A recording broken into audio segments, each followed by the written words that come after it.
7 जनवरी से जातीय जनगणना की शुरुआत हो रही है।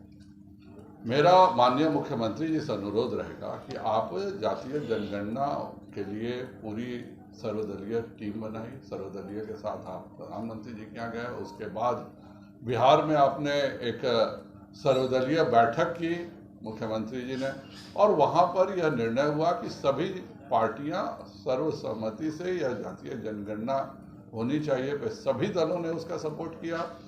भाजपा के वित्त मंत्री जी ने 500 करोड़ रुपए भी दिए। एक तो यह कार्य 6 महीने बाद शुरू हो रहा है, अगर यह पहले शुरू हो जाता तो जो सुप्रीम कोर्ट और हाई कोर्ट के सवाल थे कि ओबीसी की कैसे आप गणना कर रहे हैं, आप शहरों में पहले गणना कर लेते तो किसी प्रकार का विवाद नहीं होता। इसके बदले आप अपने घमंड के कारण आप बिना अकारण हाईकोर्ट से, सुप्रीम कोर्ट से, सभी से आप जानबूझ करके एक तरह से कहें तो उनके निर्णयों की अवमानना कर रहे हैं। यह एक अच्छी बात नहीं है और मेरा आपसे अनुरोध होगा कि कृपया कर अब जब जातीय जनगणना शुरू हो रही है तो सभी दलों को फिर से बुलाया जाए, सभी दलों के सामने बात रखी जाए कि आप कैसे करने जा रहे हैं, किस तरह से ये कार्य होगा, कैसे इसमें कोई गड़बड़ी नहीं होगी। और ख़ास करके हमारे जो 2 प्रश्न हैं, एक कि रोहिंग्या और बांग्लादेशियों को आप कैसे अलग करेंगे, इसके बारे में बिहार की जनता को जानने का हक है, इसको हर हालत में हमें बताया जाए। और दूसरा, जो समाज में अगड़ी जातियों को जो पिछड़े में कर लिया गया, जो मंडल कमीशन की जातियां हैं, जो मुंगेरी लाल की जातियां, उन सभी को मानते हैं। उससे बाहर जो उन्होंने किया है उसके बारे में भी अब स्थिति साफ होनी चाहिए, उसका क्या करेंगे। तीसरी बात जो सबसे महत्वपूर्ण बात है, जो एसटीईटी और बीटीईटी के छात्र हैं, इन्हें क्यों परेशान किया जा रहा है। जब एनडीए की सरकार थी तो हमने 2,34,000 सरकारी नौकरियां खुद बैठ करके सभी दलों ने मिलकर निकाला था। 1,15,000 तो केवल शिक्षा की नौकरियां थी। अभी तक भी माननीय नीतीश जी ने जो नौकरियों का रिन्यूअल किया है वह सब एनडीए के समय की मिली नौकरियां थी जिनका ये हुआ था।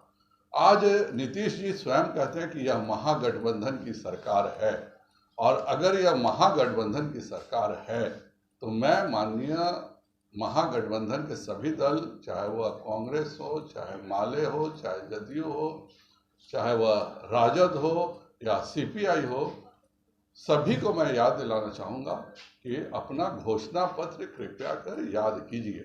मैं आप सबके सामने महागठबंधन का घोषणा पत्र रखता हूँ। पहला घोषणा पत्र है, पहली कैबिनेट में 10 लाख नौजवानों को रोजगार। तो आपने यह सभी महागठबंधन के सभी दलों ने मिलकर के यह तय किया था कि पहली कैबिनेट में आप 10 लाख लोगों को रोजगार देंगे। यह किसी एक दल का नहीं था, जब सभी दलों ने मिलकर तय किया था। तो आज आप कम से कम 15 कैबिनेट महागठबंधन का हो चुका है, क्यों नहीं दिया जा रहा है। दूसरा, आपने वादा किया था परीक्षा के लिए भरे जाने वाले आवेदन पत्र पर फीस माफ करेंगे। यह आप कब माफ करने जा रहे हैं फीस, यह भी बिहार की जनता जानना चाहती है। तीसरा, आपने कहा था कि परीक्षा केंद्रों तक जाने का किराया सरकार देगी। यह महागठबंधन के सभी दलों का संयुक्त घोषणा पत्र है। पलायन रोकने के लिए करेंगे काम। शिक्षकों के लिए समान काम समान वेतन का वादा। तो कब यह आप शिक्षकों के लिए समान काम समान वेतन का वादा महागठबंधन सरकार पूरा करने जा रही है, यह भी वह बताए। जीविका दीदियों का मानदेय दुगुना करने का भी वादा उन्होंने किया था। और इसके बाद कृषि संबंधी है, राजद अगर याद करे और कांग्रेस याद करे तो उन्होंने किसान के सभी कर्जों को माफ करने को कहा था। मेरा सीधा सवाल है कि यह महागठबंधन की सरकार अपने वादों को कब पूरा करने जा रही है। यह महागठबंधन सरकार कह दे कि नहीं है, यह महागठबंधन की सरकार नहीं है, एनडीए की ही सरकार है, हम सब एनडीए के हिस्सा हो गए, तो मैं भाजपा ने जो वादा किया था वह मैं लागू कराऊं। और नहीं तो अगर यह उनकी सरकार है तो आज क्यों बच्चे 1 महीने से सड़क पर बैठ के आंदोलन कर रहे हैं। ये कौन बच्चे हैं। आपसे हमारी बात हुई थी, आप जब एनडीए के अंग थे, नीतीश कुमार जी, हमारी आपसे बात हुई थी, 1,15,000 आपने कमिट किया था। ये जो पिछले दिनों 20,000 के करीब नौकरियां बांटे हैं, सब हमारे समय का बांटा हुआ। तो मेरा माननीय महागठबंधन के सभी नेताओं से अनुरोध है कि कृपया कर आपने जो यह वादा किया था यह आपका है, बाकी भी सबका मैं लाया हूं। राजद का घोषणा पत्र तो और था, राजद के घोषणा पत्र में है कि बेरोजगार युवाओं को 1500 रुपए का बेरोजगारी भत्ता देने का वादा है। तो ये कहा गया, ये 1500 का जो माननीय एक युवा को तो रोजगार मिल गया, वह तो मुख्यमंत्री बन के बढ़िया से रोजगार चला रहे हैं, लेकिन यह जो आपने बेरोजगार युवाओं को 1500 का बेरोजगारी भत्ता देने का वादा किया था, उसका क्या होगा? सबसे बढ़िया घोषणा पत्र जदयू का है। जदयू ने अपने घोषणा पत्र में भी एक भी नौकरी का वादा नहीं किया था। आज भी जितनी नौकरियां मिल रही हैं सब जो भाजपा साथ में थी उसके कारण मिल रही है। यह विशेष घोषणा पत्र है जदयू का। ये कभी नौकरी के बारे में न चर्चा किया इन्होंने अपने घोषणा पत्र में, न वादा किया। इसके बाद कांग्रेस के घोषणा पत्र का पहला वादा है किसानों का कर्ज माफ। कब यह आप कर रहे हैं, कृपया कर बताएं। यह भी बेरोजगारों को 1500 रुपए मासिक भत्ता देने की बात कर रहे थे। तो ये सब आगामी 18 महीने में 4,30,000 खाली पड़े पद देंगे। सीपीआईएमएल का भी था। सीपीआईएमएल मध्याह्न भोजन कर्मियों का पूर्णकालिक सरकारी कर्मचारी का रूप देना। और मैं शुरू से सीपीआईएमएल हमेशा रसोइया संघ को, आशा कार्यकर्ताओं को, सभी को कहते रहा है कि जब हम शासन के हिस्सा बनेंगे तब हम सभी आप सबको परमानेंट नौकरी देंगे और पेंशन भी देंगे। सभी रसोइया को ये पेंशन देने का भी वादा किए थे। तो माले कब पेंशन देने जा रही है और कभी ये अपने वादे पूरे, सब ये महागठबंधन के सरकार है। हम तो चलिए मेरे साथ था।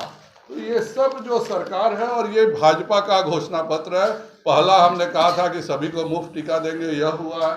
दूसरा हमने कहा था कि राष्ट्रीय शिक्षा नीति में हम स्थानीय भाषा देंगे, यह हम पूरा कर चुके हैं। एनडीए सरकार में 3.5 लाख शिक्षकों की नियुक्तियां कर चुके थे हम लोग, और इसके आगे भी हम नियुक्तियों का वादा किया था, और उसी के तहत हम 1,15,000 नियुक्ति दे रहे थे। वह जब पूरी योजना बन गई है तो यह क्यों नहीं हो रहा है? मैं इस सरकार को कहूंगा कि भाजपा और बिहार की जनता से वही अपील करूंगा कि वह भाजपा का घोषणा पत्र देखे और हम कहाँ गलत है यह बताए। और ये जो महागठबंधन ने अपना जो मूल घोषणा पत्र जिसमें सभी एक साथ तैयार थे, यह घोषणा क्यों नहीं लागू हो रहा है? सबसे पहले 1,15,000 जो एसटीईटी बीटीईटी शिक्षक है उनको लागू करे, नहीं तो इसके खिलाफ भाजपा सड़कों पर उतरेगी। यह आपका घोषणा पत्र है और इस पर आपको जवाबदेही देना ही होगा। यही कहने के लिए आज आप सबके साथ